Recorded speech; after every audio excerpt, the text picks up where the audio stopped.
Imaginez un jeu de société où l'un de vous traque les autres dans une maison hantée.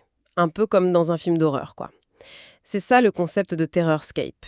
Alors aujourd'hui, on va décortiquer ce jeu asymétrique qui vient juste de sortir en français.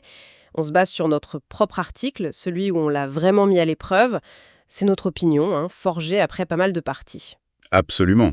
Et notre but, c'est de vous livrer l'essentiel de ce qu'on a retiré de ce test. Qu'est-ce qui rend ce jeu si spécial, en fait? Comment il fonctionne, son ambiance, et puis ce qu'on a aimé et peut-être les points un peu moins convaincants, selon nous. Parfait, allons-y. Donc, le cœur du jeu, cette idée d'asymétrie. Un tueur face à 3 survivants. Très inspiré des films slasher, vous savez. Dans notre article, on l'a décrit un peu comme un cache-cache psychologique. C'est tendu, mais étonnamment court. Oui, c'est ça. Les parties font 30-45 minutes, pas plus. Une fois qu'on connaît les règles, bien sûr. Et un point crucial. Le tueur, lui, il gagne dès qu'il attrape un seul survivant. C'est rapide. Ce qui nous a aussi frappé, et on en parle dans l'article, c'est cette ambiance.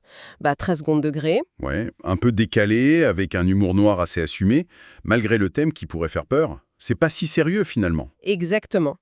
Et puis, il y a le matériel. Ça, on l'a vraiment souligné dans notre article, c'est un élément majeur. On a carrément une maison en 3D. Ah oui, En carton bien rigide, qu'il faut assembler soi-même. Ça sert de plateau de jeu, mais aussi d'écran, tu vois, pour cacher ce que fait chaque camp.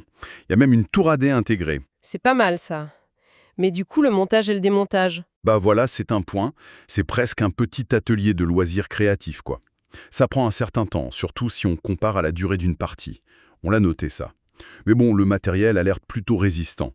Ça nous a fait penser un peu à l'exploration dans Betrayal at the House on the Hill. D'accord. Et si on regarde du côté des survivants, alors D'après notre analyse, comment ça se joue pour eux? Alors pour eux, l'objectif est double. Soit ils trouvent 5 clés dispersées dans la maison pour ouvrir la sortie et s'échapper. Ok, classique. Soit ils réparent une radio. Ça demande 5 actions spécifiques de réparation.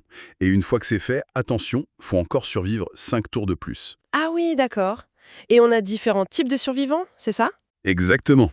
Il y en a 5, journalistes, ingénieurs, étudiantes, athlètes, docteurs. Chacun avec une petite capacité spéciale, ce qui pousse un peu à coopérer. Mais le truc crucial pour les survivants, c'est le bruit. C'est ça. Presque chaque action, se déplacer, fouiller une pièce, ça peut faire du bruit. Et ce bruit, le tueur, lui, il l'entend. Et paf, il sait où chercher. Voilà.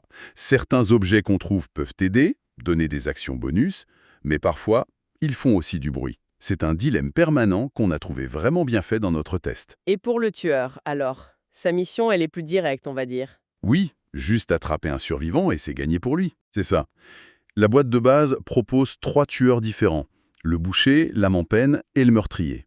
Ils ont des styles de jeu, des difficultés qui varient. Chacun a son propre paquet de cartes, ses pouvoirs uniques. Une mécanique qu'on a trouvée intéressante dans notre analyse, Laquelle? c'est que le tueur doit annoncer à voix haute chaque pièce par laquelle il passe. Je vais dans la cuisine, je monte à l'étage. Du coup, il chasse vraiment à l'oreille, en se fiant au bruit des survivants. Et s'il entre dans une pièce où il y a quelqu'un? Alors là, c'est l'attaque. Ça se résout avec des dés. Et il a aussi des cartes spéciales. Certaines peuvent provoquer la terreur chez les survivants. Ah oui, la terreur. Ça les fait crier et donc, paf, ils révèlent leur position. Ça ajoute une sacrée pression psychologique, tu vois. Plus gore, non? Peut-être, oui. Et en fait, c'est plutôt bon enfant, presque drôle par moments. Très série Z, on a trouvé. Vous savez, ces films d'horreur un peu fauchés, un peu kitsch. Tout à fait. Une fois qu'on a les règles en main, ça tourne vite. Et c'est vrai, autour de la table, c'est souvent le silence complet. Tout le monde est concentré, retient son souffle. C'est assez marrant comme contraste, surtout si on s'amuse à faire des bruitages de tronçonneuses. Et notre article mentionne aussi qu'il y a des variantes déjà dans la boîte de base, pour varier un peu les parties. On peut ajouter des traits aux personnages pour les rendre uniques, ou jouer en mode chacun pour sa peau. Ah, intéressant ça. Ouais. Ou même donner aux survivants des plans secrets pour essayer de piéger le tueur.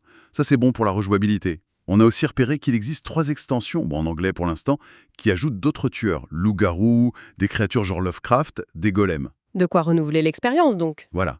Et un petit détail sympa qu'on a noté.